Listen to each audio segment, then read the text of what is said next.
Hi everyone, and welcome back to my channel. Today you're joining me here on board Balmoral, one of the cruise ships in the Olsen Cruise Lines fleet, and we're in my cabin down on deck number 3 of the ship. In this video today I'm going to offer you a full room tour of this cabin, which is a little different to any cabin I've stayed in before, for two main reasons. The first is the bed configuration that I'll show you shortly, and second is the fact that this cabin is considered a porthole cabin. So I, instead of a picture window, have got two portholes at the end of the room. If you enjoy this video today, and if you find it useful, then I would really appreciate it if you would consider supporting my channel by clicking both the thumbs up and the subscribe buttons. Anyway, join me over there and let's get started on my tour of cabin 3030, which is an ocean view cabin on deck 3 of Balmoral.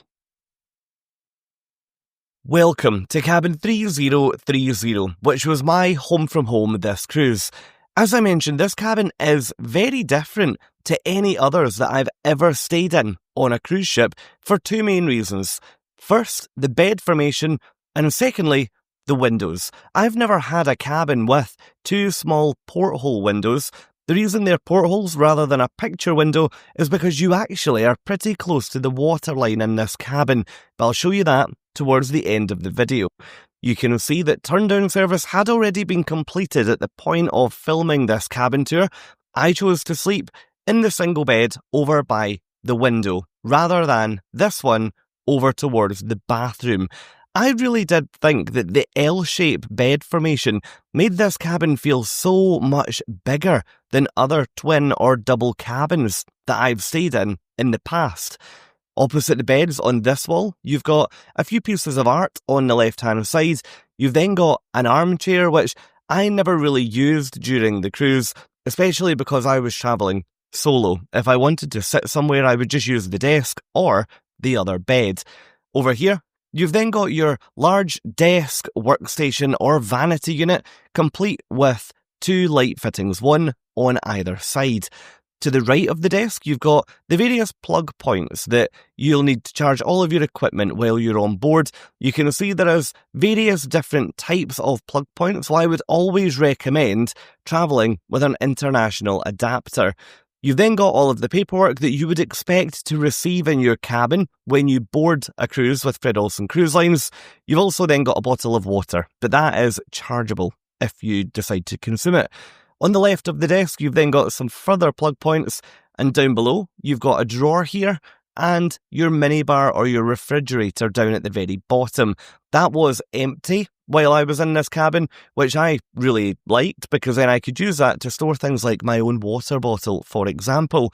It's worth mentioning that you can see my two suitcases out in the cabin. That's because those cases wouldn't fit under the beds, because these beds are a little older. It tends to be the refurbished cabins on this ship that have got the higher beds to allow the luggage to slide underneath.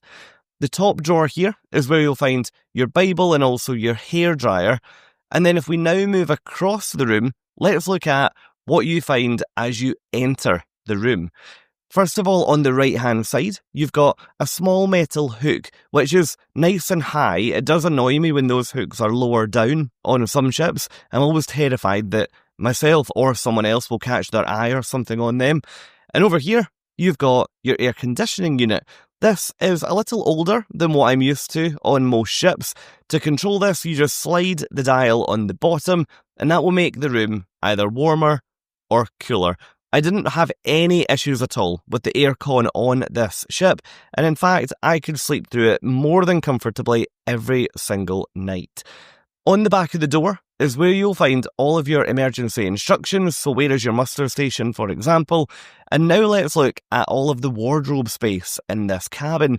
Personally, I felt as though there was plenty of storage. If anything, there's maybe more storage in here than the majority of cruise ship cabins that I've stayed in the past. Here, you've got lots of hanging space on both the left and the right, and on the left you've got some drawer space down at the bottom. Moving into this section here, this actually isn't a double wardrobe, this is two singles. Here you've got a life jacket on top, more hanging space, and down at the very bottom, you've got your tea and coffee making facilities. That includes your kettle, some mugs, and then instant coffee, both regular and decaf, and also a few different flavours of tea. There's also some milk and some sugar, and a little bit of sweetener in there too. It's worth highlighting that if you like a particular flavour of tea, then you could always pick that up from the Thistle restaurant, for example, and bring it back to your cabin to enjoy whenever. In this single wardrobe, you've got another life jacket at the top because this cabin could occupy 2 passengers, more hanging space with a pool or a beach towel, and your safety deposit box. Underneath that, you've then got 4 further drawers, exactly the same as the other wardrobe that I showed you inside earlier. So that's the cabin. I'll come back to show you one more feature that makes this room really unique shortly. But first of all, let me show you the bathroom. If you've watched my other cabin tours from Balmoral, you'll know that this bathroom is much more modern and has been much more recently upgraded than some of the others that I've previously shown you. The ship was recently dry docked, and it would appear as though this cabin may have had a bathroom upgrade as part of that refit. The shower enclosure is on the right-hand side of the bathroom. In there, you've got a detachable shower head. You've got plenty of rails to hold on to if the ship is moving. You've also got a shower curtain, which I don't usually love, but you have to remember the age of the ship that you're cruising on. You've also got a retractable washing line, so if you do choose to do any washing, or if you use the onboard pools or hot tubs, you can hang your clothes up in here to dry.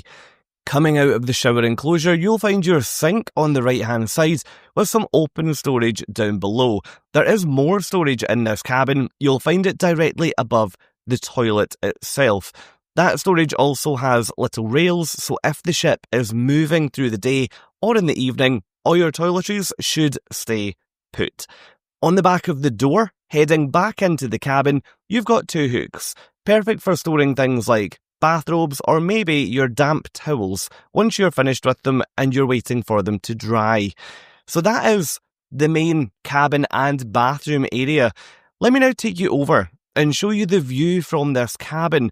I was a little unsure about staying so low down on the ship, and in fact, you have no passenger cabins any further down than these ones on deck 3. The waterline is close here. Personally, I could hear the water outside, but I would say that feeling was only positive. I really, really liked the fact that I could lie in my bed every evening and I could hear the ocean outside. It was so soothing.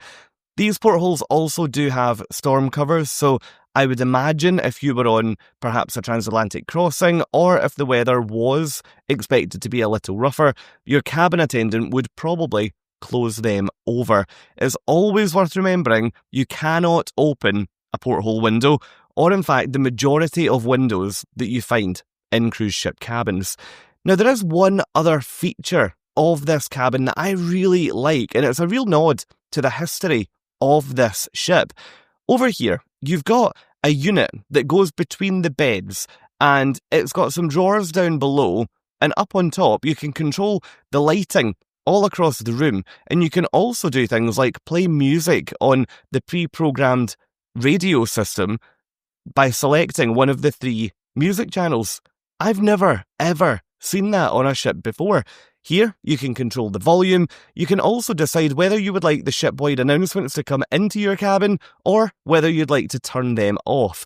As I say, I really do like that because it's such a nod to the history of this ship. And that's it. That's a full tour of this F-grade ocean view cabin down on deck number 3 of Balmoral. Let me know in the comments what you think. I'd love to hear from you. Would you like to cruise in this cabin, or would you rather choose another cabin type? If you have enjoyed this video today, then please do consider supporting my channel by clicking both the thumbs up and the subscribe buttons, and why not come and join me in another video. Over in this video, I'm taking you on a full ship tour of Balmoral, showing you every single venue on every single deck. Thank you so much for watching, and have a great day.